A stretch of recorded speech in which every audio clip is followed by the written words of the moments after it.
Kompetisi dan pameran fotografi DKI Jakarta diadakan kembali dengan tema Jakarta Baru.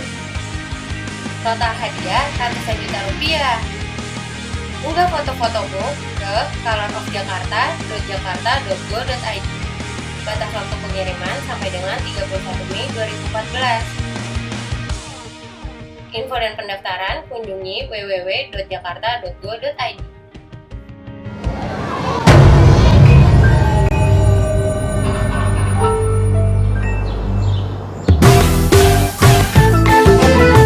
Jaga kebersihan. Hari gini buang sampah sembarangan. Udah tahu sampah biang masalah, buang sampah pada tempatnya lah.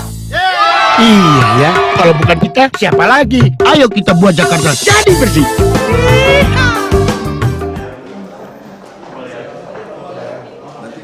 Tentu bisa ada listnya. Nama-namanya sudah Wakil Gubernur Provinsi DKI Jakarta tiba di Bali.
Yang kami hormati Ketua Umum Perhimpunan Pengusaha Indonesia Tiongkok, Bapak Kiki Baki, para Wakil Ketua Umum Perhimpunan Pengusaha Indonesia Tiongkok, serta hadirin undangan yang berbahagia.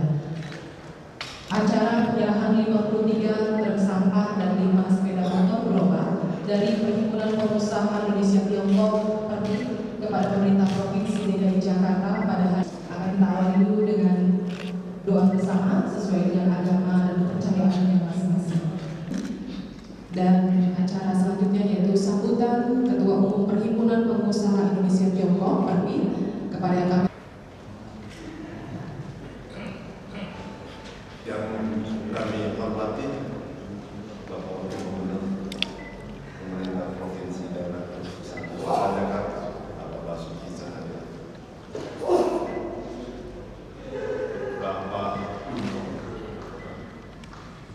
Bapak dan Ibu Donator dan seluruh anggota PERPI, Bapak-bapak, Ibu-ibu, tokoh masyarakat serta saudara-saudara muliakan. Selamat pagi, salam sejahtera untuk kita semua.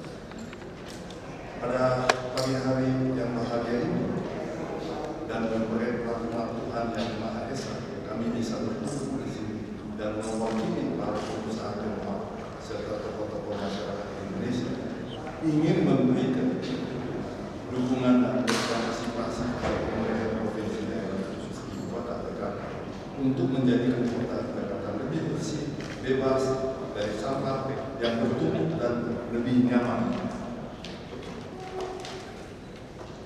Seperti diketahui pada acara perayaan Imlek yang diadakan oleh Perhimpunan Pengusaha Indonesia Tiongkok pada tanggal 5 Februari 2014 yang lalu, yang dihadiri oleh Bapak Wakil Gubernur DKI Jakarta, Bapak Basuki Cahaya Purnama, dan para pengusaha Indonesia secara spontan menyatakan dukungannya untuk mensupport pemerintah provinsi daerah khusus ibu kota Jakarta dengan memberikan sumbangan truk sampah guna membantu penanganan sampah yang menjadi salah satu penyebab banjir di kota Jakarta dan sekitarnya. dan menjadikan kota Jakarta bebas dari sampah yang bertumpuk, lebih bersih, lebih nyaman, dan lebih mantap.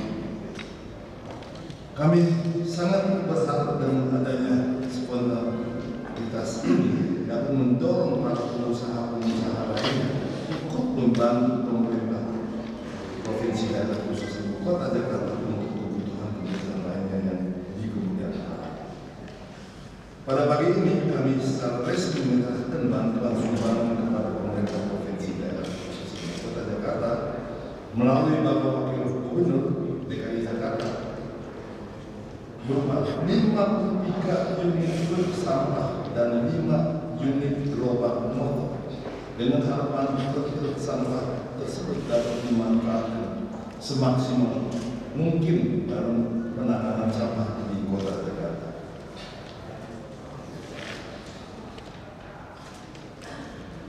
Kami percaya di bawah pimpinan Bapak Wakil Gubernur Provinsi Daerah Khusus Ibu Kota Jakarta, Bapak Basuki Cahayapurnama, Kota Jakarta bisa menjadi lebih maju, lebih bersih, dan lebih teratur. Akhir kata kami mengaturkan banyak terima kasih kepada bapak-bapak, ibu-ibu, donatur yang telah memberikan sumbangan kepada pemerintah Provinsi Daerah Khusus Ibu Kota Jakarta. Sekali lagi kami ucapkan terima kasih atas perhatian dan kehadiran bapak-bapak, ibu-ibu, dan saudara-saudara sekalian. Terima kasih.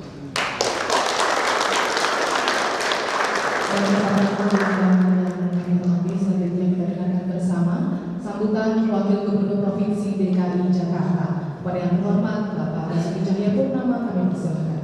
Saya hormati Ketua Perhimpunan Usaha Indonesia Tiongkok, Bagi dan seluruh pengurus yang lain. Saya tahu ini dari organisasi banyak banget nih. Ada IPI, ada marga itu, marga ini, pasti semua bergabung juga.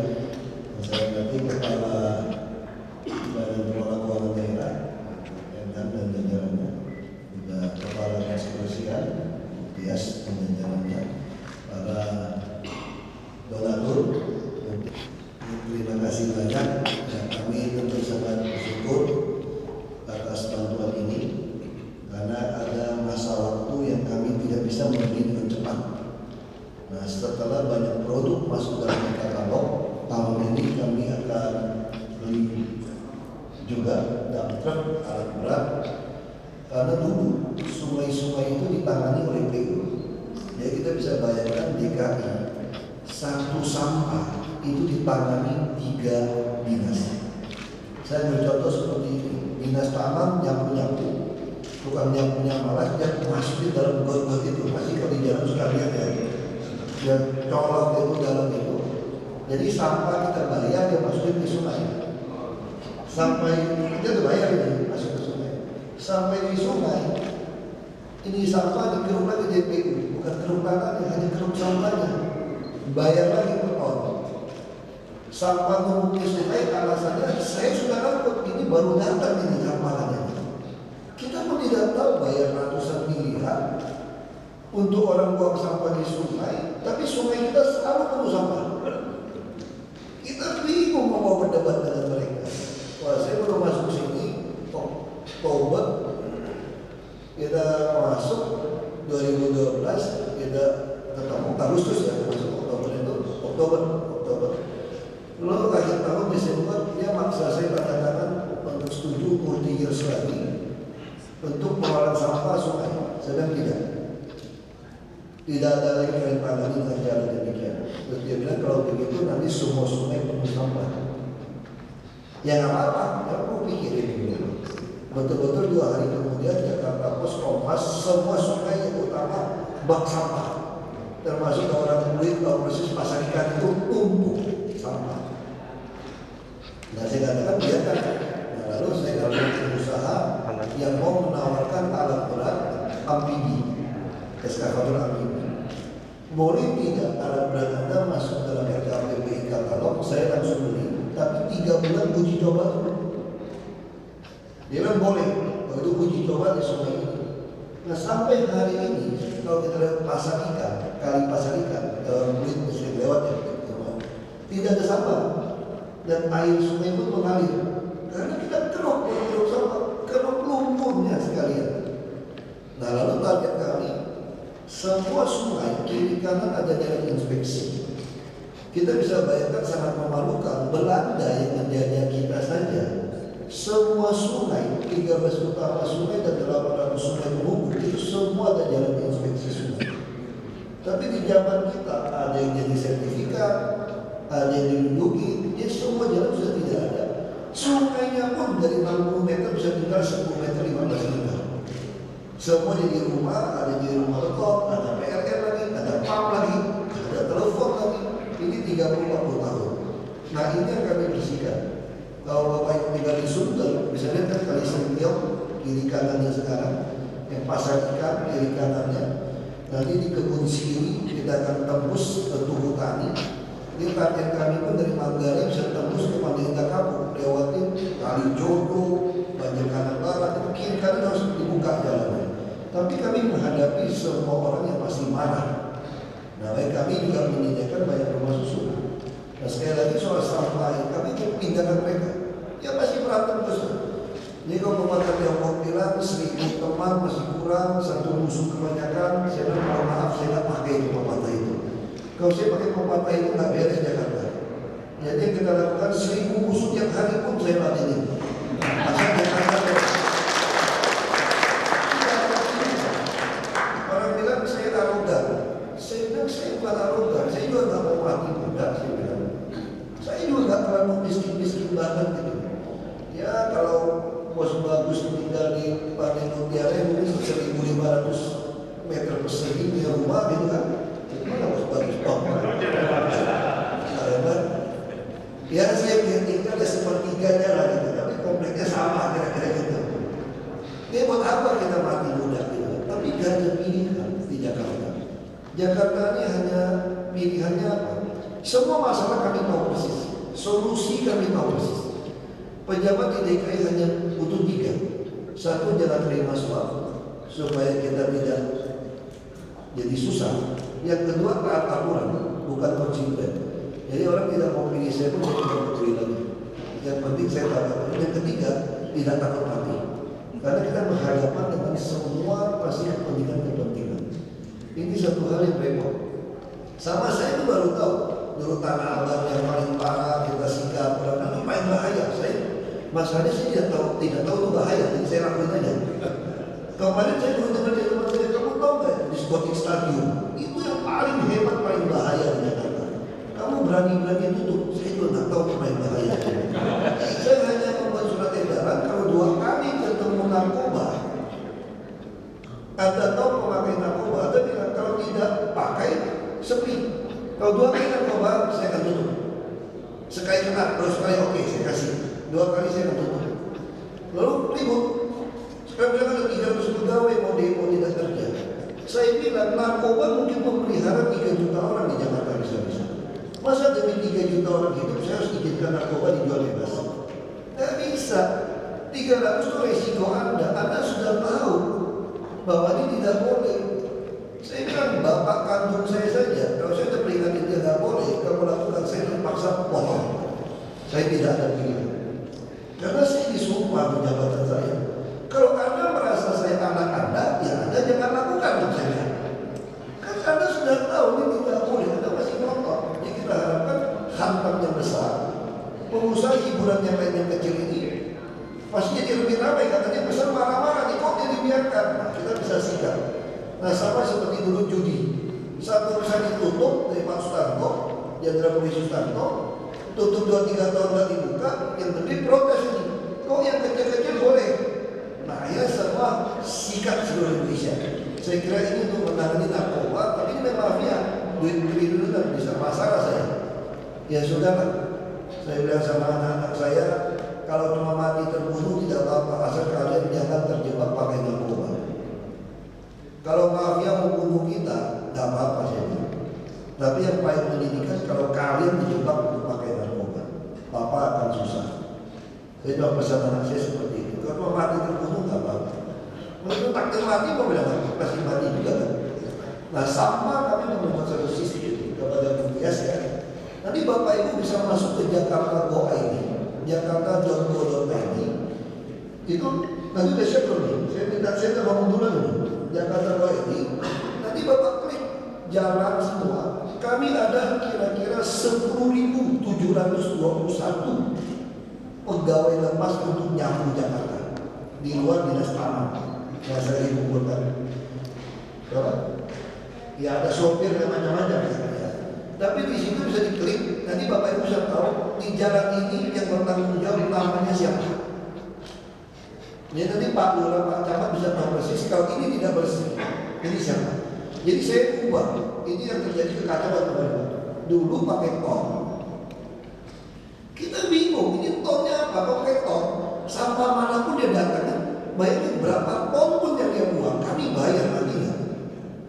Kita pun nggak tahu benar apa nggak benar itu sampahnya buang berapa ton. Dia buang lagi ke sungai, dia buang sebentar, hitung lagi, takut itu lagi, pusing saya. Saya bilang sekarang saya tidak mau tahu, ini kayak cleaning service, daerah jalan ini harus bersih. Kita hitung satu orang bisa kerja berapa, harus bersih.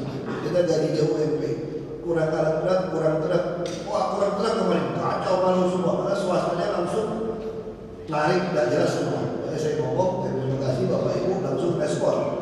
Respon ini juga penting. Ternyata ini bukan cuma berhenti di sini, jadi pancing yang lain. Saya dapat dari Taiwan 3 unit uang unit, 4 ya. Nah, dari Taiwan dia kasih 4, jadi mau kasih uang cash. Jadi kalau saya terima uang kontan, saya repot sini.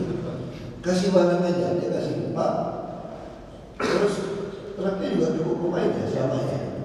Terus dari FAO kasih tronton nomor 2, produsen Tiongkok, dia ingin jualan mobil. Saya bilang gampang, kamu kasih saya dulu, saya pakai. Maksudnya kalau saya bilang, lalu dia kasih 2. Lalu teman-teman saya yang geologi, saya anak geologi, anak minyak.